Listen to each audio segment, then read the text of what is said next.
Hello, dear students, and welcome to a new grammar lesson, which is varying sentence structure. Okay. Adding variety to sentence structure. To make your writing more interesting, you should try to vary your sentences in terms of length and structure. You can make some of your sentences long and others short. Read the two paragraphs on the next page.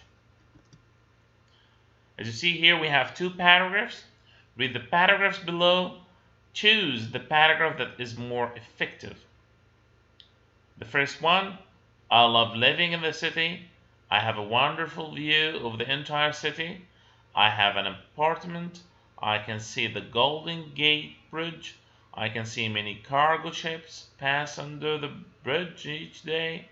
I like restaurants in San Francisco. I can find wonderful food from just about every country. I don't like the traffic in the city. Okay, this is regarding the first paragraph. Let's go to the second one. I love being in the city of San Francisco. I have a wonderful view of the entire city from my apartment window. In addition, I can see the Golden Gate Bridge under which many cargo ships pass each day. I also like San Francisco because I can find wonderful restaurants with food from just about every country. However, I don't like the traffic in the city. If you notice, you will find the difference from the first to the second one. With the second one, you have predicting words. You will find in addition. You will find also because. You will find which, however. Okay, so transitional words that are varying the sentence length. Okay, let's go to the next one. How do you vary sentence structure? You will want to use a variety of sentence structures in your writing. There are three types of sentences we will study in this lesson. The first one is simple sentence, compound sentence, and the complex sentence. So the simple sentence has one independent clause, one subject, and a verb.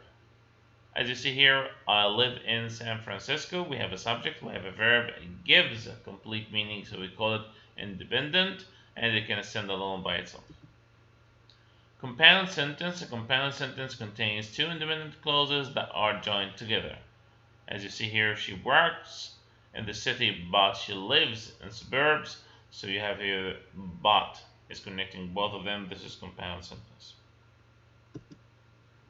Compound sentence also, you can make a compound sentence by joining two logically related independent clauses by using semicolon, coordinating conjunction, and a transition. Using a semicolon, independent clause, and you have another independent clause. I love living in the city. There are so many things to do. Using coordinating conjunction, independent clause, coordinating conjunction, independent clause. He couldn't watch the show, so he decided to tape it. The coordinating conjunctions, as you can see here, you have addition, you have and you have contrast, you have but yet, choice, or nor, cause, for, result, so. And also we have the fanboys. Another way to remember these, you can just know that we have fanboys, like F for, and you have A for and N for no, B for but, O or, Y yet, S so. We call them fanboys. Just you can remember them by just remind yourself that we have fanboys. These are the words that gives you the coordinating conjunctions. Next we have a caution. Do not use a comma every time you use the words and, or, but, nor, for, so, yet. Use a comma only when the coordinating conjunction joins two independent clauses. So see here this simple sentence. The necklace was beautiful but expensive. So but here is not connecting two sentences. Okay? And but expensive, this is not also independent clause. No. It cannot stand by itself. So it's not independent. Okay? Using transition. So When you use transition, you have independent clause, transition, then another independent clause. So I love San Francisco, however, I hate the traffic. This is transition. Complex sentences. A complex sentence contains at least one independent clause and one dependent clause. John cannot set up his typewriter. So this one is independent clause. It can stand alone by itself. Because the wall has no outlet. So because the wall has no outlet, this one is dependent. Okay, or we call it subordinating. Okay, because it needs another sentence to complete it. Because is a subordinating conjunction here. Also, we have another example. As you can see here, they say the complex sentence contains at least one independent clause and one dependent clause.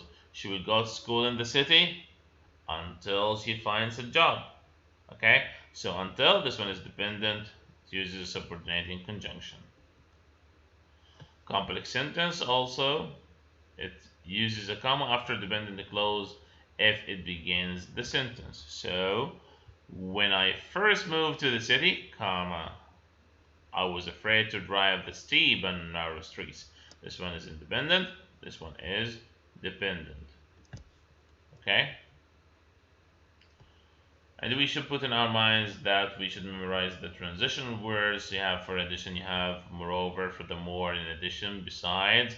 For contrast, we have however, in contrast, and the contrary. On the other hand, result or effect, we have consequently, thus, therefore, accordingly, hence, as a result. Reinforcement and emphasis, we have indeed and in fact. For exemplification, we have for example, for instance, in particular, for time, meanwhile, subsequently, thereafter. Also reinforcement and emphasis, we have indeed, in fact, and we just said them, and this is repeated. I need you to practice these sentences and to go back to your book, answer again the questions that we solved together in the live. Wish you understand the lesson. Wish you all the best. Have a good day. See you. Goodbye.